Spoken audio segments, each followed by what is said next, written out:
فصل سوم. درختان حافظه.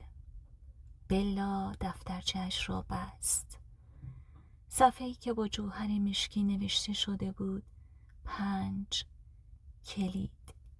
هنوز خیس و کمی موجدار بود. در دلش چیزی شروع کرده بود به لرزیدن. نه ترس، نه هیجان، بلکه شبیه بیدار شدن حسی فراموش شده. حسی که انگار از جایی دیگر، از زمانی دیگر به این لحظه رسیده باشد. شاید این فقط درباره این زندگی نبود. در دلش زمزمه ای آرام پیچید. شاید من قبلا هم این مسیر رو رفتم، اما تا 5 نرسیدم. انگار در زندگی های پیشینش همیشه چیزی ناتمام مانده بود. قدم 4 را برداشته بود، اما 5 نه، در آستانه مانده بود. و حالا شاید برای اولین بار در تولدی دیگر به او فرصت داده شده بود تا به آن آگاهی برسد. نه به خاطر شایستگی، که به خاطر زخم‌ها و بخشندگی‌هایی که از زندگی‌های پیشین در روحش مانده بود. هوای آن روز بوی برف نداده، اما خنک و تازه بود. بلا بی هدف به پارک جنگلی نزدیک خانه‌اش رفت. درخت‌ها لخت و بلند، شبیه سطرهای خاموش در کتابی ناشناخته ایستاده بودند. زمین پوشیده از برگ‌های خشک صدا می‌داد زیر گام‌های آهسته‌اش. با خودش زمزمه کرد طبیعت چیزی می‌دونه، همیشه می‌دونسته. در سکوت و قدم زدن حس کرد ذهنش بازتر شده. فکرهایش دیگر گیج نبودند، منظم نبودند، اما زنده بودند. حس می کرد هر نفس، هر درخت، هر صدای دور دارد چیزی زمزمه می کند. چند متر جلوتر نیمکتی خالی بود، اما نه، خالی نبود. زنی نشسته بود، پیر، با شالی خاکستری رنگ و چشمهایی که حتی از فاصله دور هم گرم و تیز بودند. بلا آهسته نزدیک شد. نمیدانست چرا، اما دلش میخواست همانجا بنشیند. پیرزن سرش را چرخاند، لبخندی زد، گفت هوا برای مکاشفه خوبه، نه؟ بلا جا خورد. نگاهش را به زن دوخت، پرسید شما همیشه اینجا میاید؟ پیرزن بیان که پاسخ مستقیمی بدهد آهسته گفت گاهی وقتی کسی بالاخره آماده است طبیعت منو صدا میزنه. و سکوت کرد. بلا حس کرد چیزی دارد درونش باز می شود. نه کلمات، بلکه پنجره‌ای رو به چیزی که شاید همیشه آنجا بوده، اما او هیچ وقت جرأت نکرده بود به آن نگاه کند.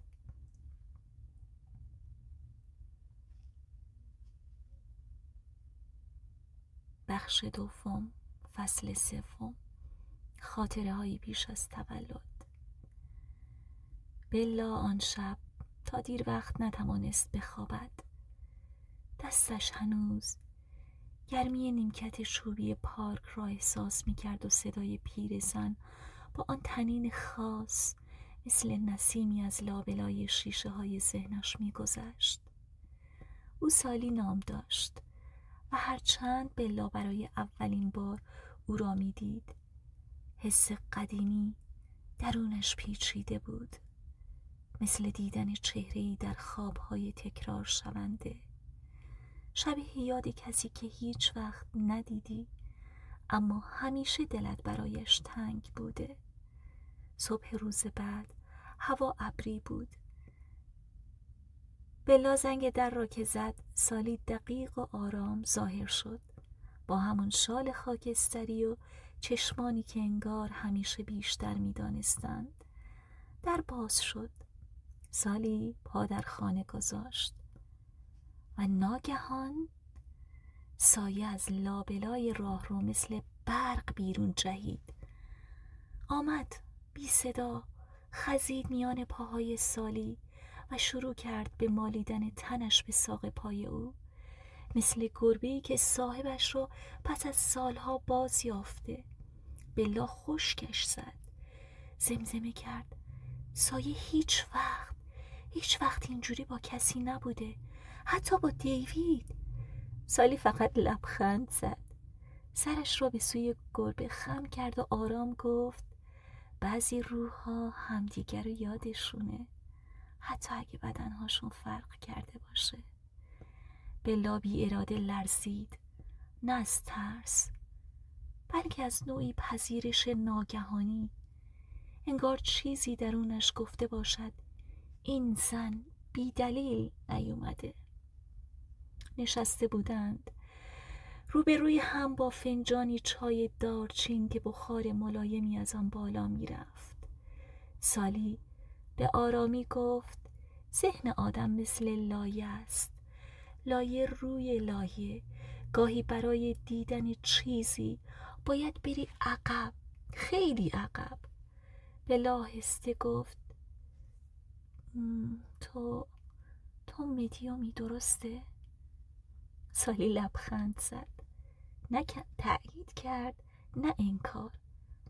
فقط گفت: من فقط گوش میدم. بعضی وقتا چیزهایی رو میشنوم که صاحبانشون یادشون رفته. در سکوت سالی از کیف کوچکش سنگی صاف و سیاه بیرون آورد، شبیه عقیق. آن را در دست بلا گذاشت و به بلا گفت: چشمت رو ببند، بذار فقط بری، نترس. هرچی دیدی فقط ببین، نپرس. تا وقتش نرسیده لازم نیست بدونی چرا، فقط نظاره‌گر باش. بلا چشمهایش را بست، نفسش کند شد. در ذهنش صدایی پیچید، اول زمزمه، بعد واضح‌تر: پنجم، پنجم، پنجم. سایه آرام روی زمین دراز کشیده بود، اما چشمان عسلیش باز بودند و مستقیم به بلا نگاه می کردند. در تاریکی پشت پلک های بسته نوری باریک پدیدار آمد و بلا برای اولین بار پا به جایی گذاشت که هرگز تصورش را نمی کرد. زندگی پیش از این.